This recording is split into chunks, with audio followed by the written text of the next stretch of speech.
Hi, this is Mr. O'Mara, and that's a rather grumpy photo of me one year when I did Movember. What we're going to look at today is percentage discount and sale price. So let's go through our question. So this bike's price is $1,200, and I better pop that dollar sign in there. The shop is offering a 20% discount, which is a very good discount. What is the sale price? What I mean by sale price is what am I actually going to have to pay to take this bike home? So let's have a look at it.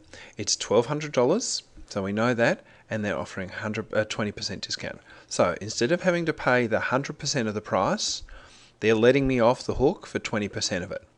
So I'm only going to have to pay 80% of the price, which is good. Now I need to work out what 80% of the price is.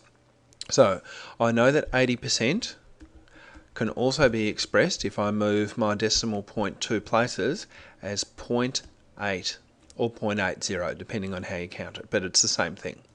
So what I'm going to do is I'm going to take the starting price, which is $1,200, and I'm going to times it by 0.8. And because I'm not super flash at these things, I'm actually going to jump over to my calculator, and I'm going to put in $1,200 times 0.8, and my answer is $960. So that's good. I'm going to jump back to that, and I know that I'm paying $960. So that was simple. I just said, not paying 100%, I'm taking 20% off. That leaves me paying 80%, and I worked out what 80% of that price is using 0.8. So that's how that's done. Let's look at this same or a similar situation. This bike's price is $1,200. Same bike. If the sale price was $900, what percentage discount is being offered?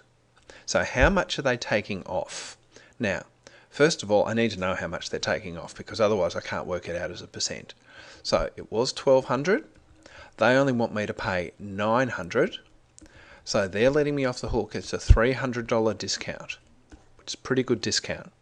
So what I want to know is how much of a percent of this is this. So what I'm going to do is say 300 divided by 1,200 times 100 over 1.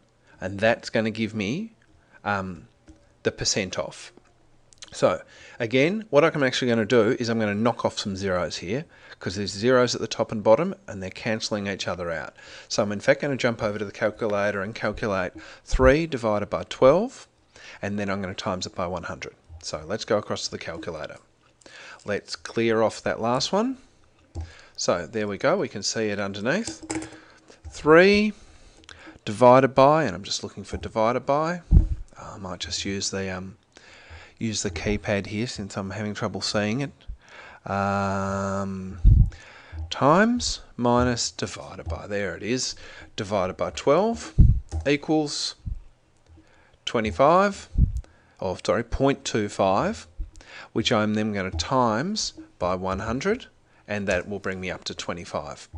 So in actual fact, what I'm looking at here is a 25% discount.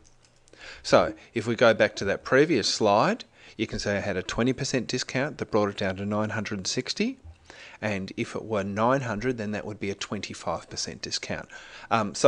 It might be a question of which will you choose. Will you choose to pay $900 for it, or will you go for the 20% discount? And in this particular case, you're going to go for the 25% discount, or the 900, because it is in fact cheaper for you. So hopefully that's useful for you, both in maths and when you're buying bikes.